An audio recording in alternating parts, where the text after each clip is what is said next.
तो आज हम लोग डिस्कस करेंगे किडनी स्टोन्स के बारे में, ठीक है। और इसमें हम लोग देखेंगे कि बेटा जो किडनी स्टोन्स हैं वो किस तरह से, ठीक है, जो किडनी स्टोन्स हैं वो कैसे प्रोड्यूस होते हैं, क्यों प्रोड्यूस होते हैं, और बेटा उनका पे क्या ट्रीटमेंट होगा, उनके कॉजेज़ क्या हैं, उनके सिम्टम्स क्या हैं।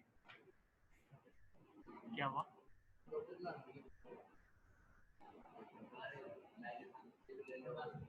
तो देखिए बेटा, सबसे पहले हम लोग डेफिनेशन मार्क करेंगे अबाउट किडनी स्टोन्स, ठीक है। और हमारा जो मेन टॉपिक अब स्टार्ट हो रहा है वो है disorders of kidney. Disorders of kidneys के अंदर हम लोग देखेंगे कि किडनीज में जो प्रॉब्लम्स क्रिएट होती हैं, किडनीज खराब हो जाती हैं, किडनीज में स्टोन्स क्रिएट होते हैं, जिसकी वजह से आपका यूरिनरी सिस्टम जो है वो ठीक से काम नहीं करता। तो आज हम लोग इस चैप्टर का एक तरह से लास्ट पोर्शन जो है वो स्टार्ट कर रहे हैं। तो इसमें हम लोग सबसे पहले डेफिनेशन मार्क करेंगे किडनी स्टोन्स के बारे में, ठीक है। और यहाँ पे आपके पास एक शॉर्ट क्वेश्चन बनेगा कि डिफाइन किडनी स्टोन्स या व्हाट आर किडनी स्टोन्स। तो किडनी स्टोन्स क्या होते हैं, इनको डिफाइन करें। क्वेश्चन लिख लें आप लोग, व्हाट आर किडनी स्टोन्स या डिफाइन किडनी स्टोन्स।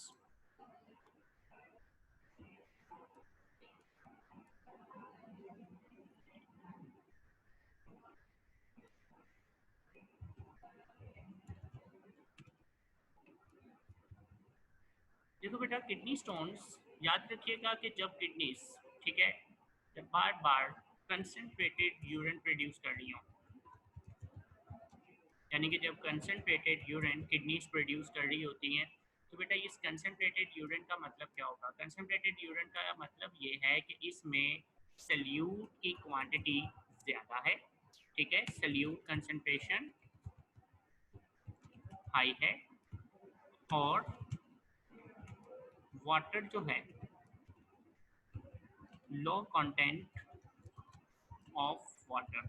ये इसका मतलब है ना कि जब आप देखते हैं कि बेटा जब कंसनट्रेटेड यूरिन प्रोड्यूस होता है तो उस कंसनट्रेटेड यूरिन के अंदर हम लोग जो यानी कि जो कंसनट्रेशन का वर्ड है वो क्या इंडिकेट करता है कि इसमें जो सल्यूट कंसनट्रेशन है वो ज़्यादा होती है, और जो वाटर का लेवल है वो बेटा कंटेंट जो है वो कम होगा। अब देखो, जब सल्यूट कंसनट्रेशन इसमें हाई होगी, ठीक है, जब यहाँ पर सल्यूट कंसंट्रेशन जो है वो हाई होती है, तो सल्यूट कंसंट्रेशन के ज़्यादा होने की वजह से, ठीक है, if there is a high concentration of solute, तो बेटा यही सल्यूट जो है इनके जो क्रिस्टल्स होते हैं ना, यानी कि जो सल्यूट के जो क्रिस्टल पार्टिकल्स होते हैं, बेटा यही क्रिस्टल पार्टिकल्स बेसिकली आपके निफ्रॉन जो हैं इनमें जमा हो जाते हैं। और बेटा बार बार जब कंसनट्रेटेड यूरिन निफ्रॉन में से गुजरता है ना, तो यही क्रिस्टल्स जो सल्यूट की क्रिस्टल्स होती हैं, ये सम टाइम जो है ना बेटा वो इनसॉल्युबल होकर, क्योंकि ये बहुत ज़्यादा कंसनट्रेटेड का मतलब ये है कि पानी है ही नहीं जो उसको डिजॉल्व करे। तो आप लोगों ने पढ़ा हुआ है कि बेटा जब सोल्यूशन जो है वो कंसनट्रेटेड होता है तो उसमें मेजॉरिटी कंसनट्रेशन जो है वो सल्यूट की होती है और पानी जो है वो ना होने के बराबर होता है। तो ऐसी सूरत हाल में जो इनकी क्रिस्टल्स होती है ना, वो सम टाइम निफ्रॉन्स के अंदर से पास नहीं होती हैं, और वो क्रिस्टल्स आपस में सल्यूट आपस में मिलकर कुछ लार्ज क्रिस्टल्स डेवलप कर लेते हैं, और वो लार्ज क्रिस्टल जो है वो निफ्रॉन्स में से क्रॉस नहीं होते। और निफ्रॉन के स्ट्रक्चर के अंदर, ठीक है, वो जो है बेटा आप कह लो कि स्टक हो जाते हैं। तो वही क्रिस्टल्स, ठीक है, जो कि स्टक हो जाते हैं और फिर निफ्रॉन उसको पास नहीं कर पा रहा होता, हम इन्हीं क्रिस्टल्स को नाम देते हैं कि ये बेटा स्टोन्स हैं, ठीक है। यानी कि जो स्टोन्स हैं ये बेसिकली कुछ सल्यूट्स की क्रिस्टल्स होती हैं, जो कि बेटा आपस में मिलकर एक लार्ज क्रिस्टल्स बना लेती हैं, और फिर वो इसमें स्टक हो जाती है निफ्रॉन्स के अंदर या किडनी के किसी पोर्शंस के अंदर जहाँ से वो क्रॉस नहीं हो रही होती। तो इसलिए हम इसे किडनी स्टोन्स का नाम देते हैं। अब बात यह है कि इन क्रिस्टल्स में कौन सी क्रिस्टल्स होती हैं। तो बेटा इनमें ज़्यादातर हमें कैल्शियम के सॉल्ट्स मिलते हैं, जैसे कि कैल्शियम ऑक्सलेट हो गया, कैल्शियम फॉस्फेट हो गया, अमोनियम फॉस्फेट हो गया, यूरिक एसिड की क्रिस्टल्स होगी। तो ये वो तमाम ऐसे सॉल्ट्स हैं जिनकी क्रिस्टल्स मिलकर किडनी स्टोन्स को डेवलप कर देती हैं, ठीक है। तो इस तरह से आपकी बॉडी में किडनी स्टोन जो है वो प्रोड्यूस होते हैं। तो हम लोग सबसे पहले अब इसकी डेफिनेशन देखते हैं कि किडनी स्टोन्स की डेफिनेशन क्या है। तो आप लोग मार्क करेंगे kidney stones, when the urine become concentrated, the crystals of many salts, for example calcium oxalate and calcium and ammonium phosphate, uric acid, etc., are formed in it. Such large crystals cannot pass in urine and form hard deposits called kidney stones. तो ये बेटा kidney stones की definition आ गई है, ठीक है। दोबारा देख लें किडनी स्टोन्स की डेफिनेशन क्या है आपके पास, कि किडनी स्टोन्स जो हैं ये कैसे बन रहा है।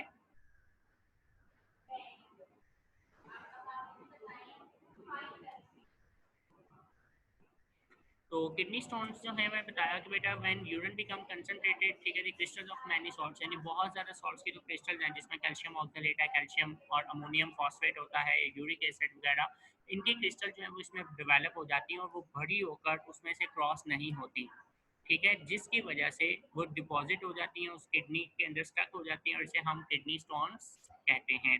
अब यही किडनी स्टोन जो है वो बेटा ट्रैवल करते हैं from kidneys to ureters, ureter से फिर यूरिनरी ब्लैडर, इनमें ये ट्रैवल कर जाते हैं, ठीक है बेटे। तो ये हमारे पास आएगा कि most stone start in kidneys, some may travel to ureters and urinary bladder.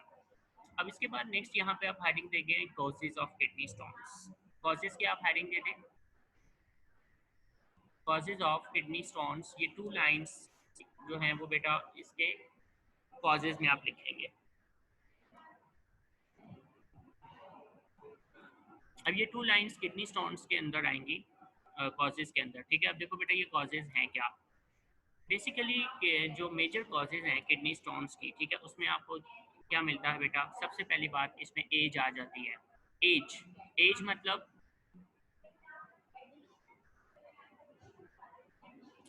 तो यहीं पे मैं इसको एक्सप्लेन भी कर देता हूँ, ठीक है। अब देखें बेटा हम लोग अब इसके डिस्कस करने जा रहे हैं कॉजेज़ के बारे में।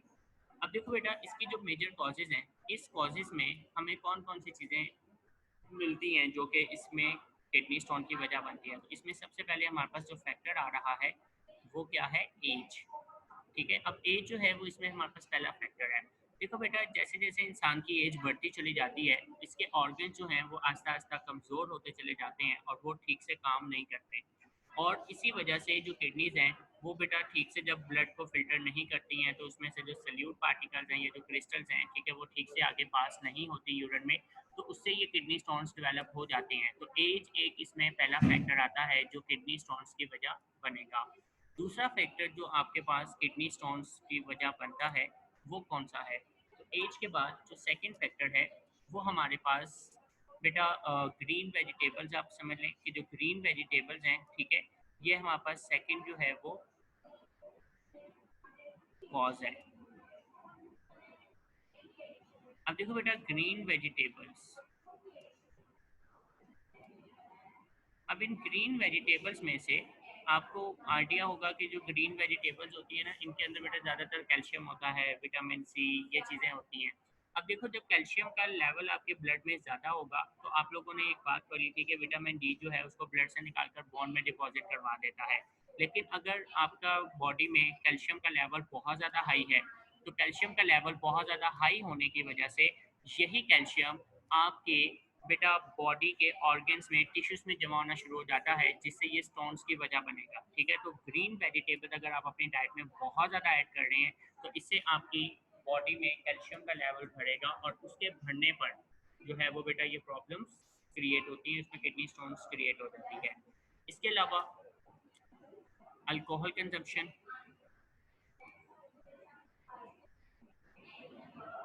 अब किडनी स्टोन्स के अंदर, ठीक है, हमारे पास जो मजीद हैं वो है बेटा लेस इनटेक ऑफ वाटर और यूरिनरी ट्रैक्ट इन्फेक्शन और अल्कोहल कंजम्पशन, ठीक है, ये हमारे पास जो है वो इसकी कॉजेज में शामिल है, ठीक है। आप देखें बेटा अगर आप पानी कम पिएंगे तो पानी कम पीने से डेफिनेटली आपका जो यूरिन है वो कंसनट्रेटेड प्रोड्यूस होगा।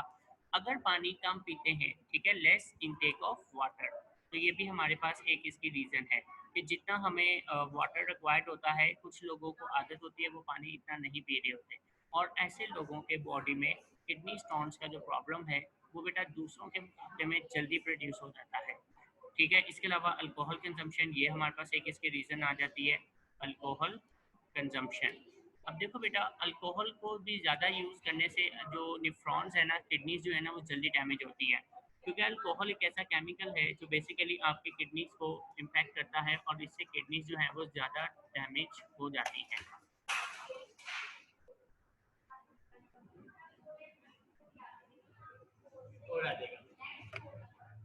तो अल्कोहल कंजम्पशन एक इसकी वजह है, और दूसरा बेटा यूरिनरी ट्रैक इन्फेक्शन, मतलब कोई अगर यूरिनरी सिस्टम में बैक्टीरियल इन्फेक्शन या वायरल इन्फेक्शन हो जाता है तो उसकी वजह से भी बाद में किडनी स्टोन्स क्रिएट हो जाते हैं। तो दीज आर सम कॉजेज, ठीक है, और इसकी मार्किंग आप लोगों ने कर ली होगी, ये आपकी बुक के ऊपर हाईलाइट किया हुआ था मैंने, ये बेटा आपकी कॉजेज की हेडिंग है।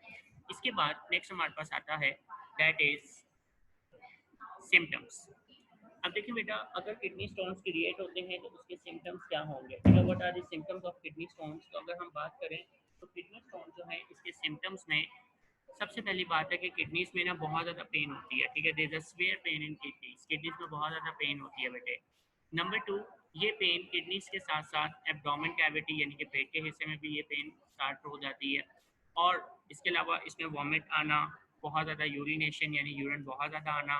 उसमें फिर बाद दफ़ा ऐसा होता है कि जब निफ्रॉन्स अंदर से डैमेज हो जाते हैं बिकॉज ऑफ लार्ज क्रिस्टल्स, ठीक है, तो उसकी वजह से जो है ना वो फिर निफ्रॉन जब डैमेज होंगे तो डेफिनेटली उसमें बेटा ब्लड का आना, पस का आना, ये भी शामिल है।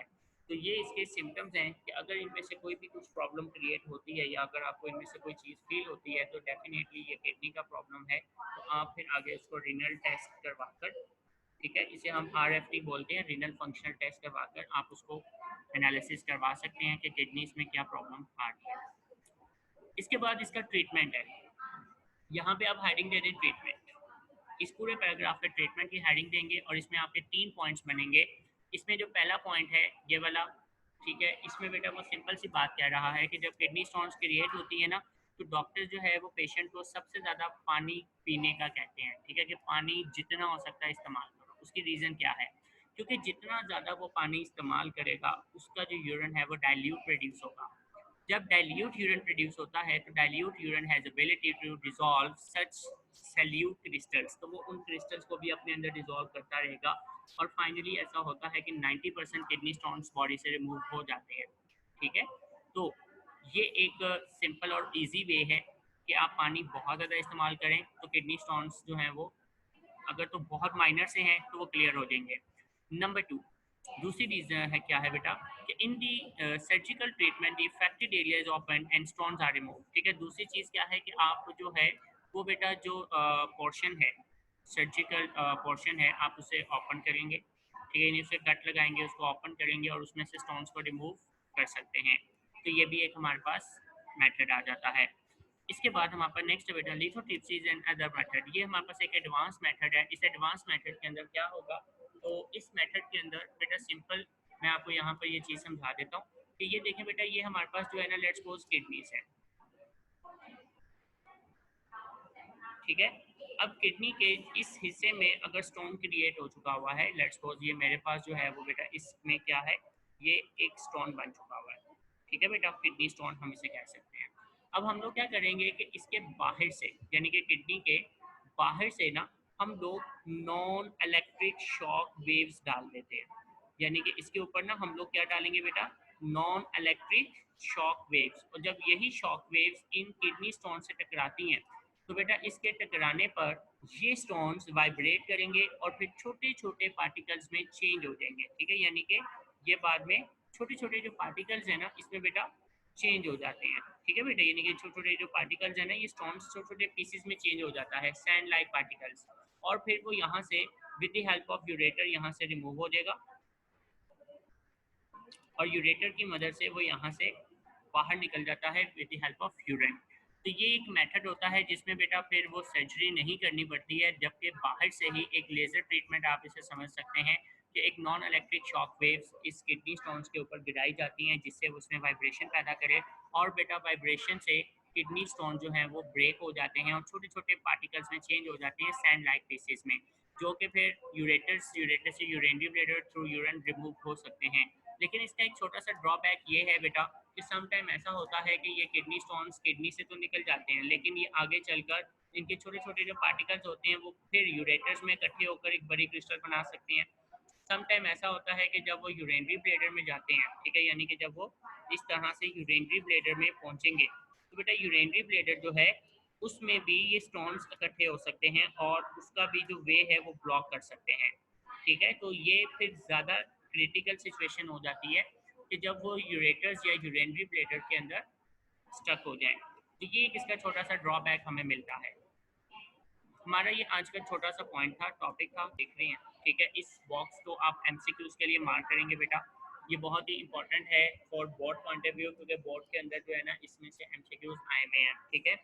इसमें से खास तौर पर जो लास्ट लाइन इसकी लिखी हुई है ये आपको एमसीक्यूज में आती है, द इंसाइक्लोपीडिया अल तशरीफ contains our dash surgical medical instruments ठीक है, वो कितने होते हैं इसमें 200 की ऑप्शन आ जाती है।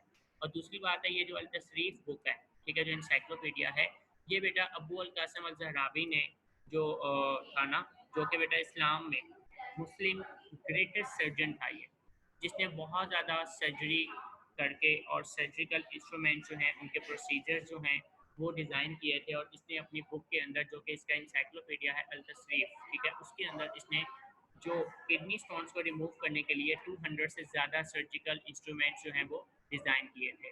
तो ये एक आपको एमसीक्यूज़ में पूछा जाता है और ये एमसीक्यूज़ बोर्ड में अक्सर आता है। अब हम लोग इंशाल्लाह ताला नेक्स्ट जो है वो कल डिस्कस करेंगे किडनी फेलियर, ठीक है, यानी कि रीनल फेलियर। ये हम लोग इंशाल्लाह कल इसको स्टार्ट करेंगे। आप लोगों ने आज जितना पढ़ाया है इसको अच्छे से याद कर लेना है और बेटा ये कल हम लोग इसको कंप्लीट करेंगे इंशाल्लाह। I will try my best कि नेक्स्ट वीक से मैं आपका चैप्टर नंबर 18 जो है वो स्टार्ट करवा दूँ, ठीक है। जिन्होंने सिलेबसेस ले लिए हुए हैं उनके सिलेबस में आपको मैं बताता चलूँ कि आपके बायो के 3 चैप्टर्स इसमें शामिल हैं बेटे। उसमें चैप्टर नंबर 10 है, 11 है और 18 है। तो 18 चैप्टर जो है ना वो मैं अब यहाँ पर स्टार्ट करवाऊँगा इंशाल्लाह। मंडे नहीं तो ट्यूसडे को ये आपका चैप्टर लाजमी तौर पर स्टार्ट हो जाएगा।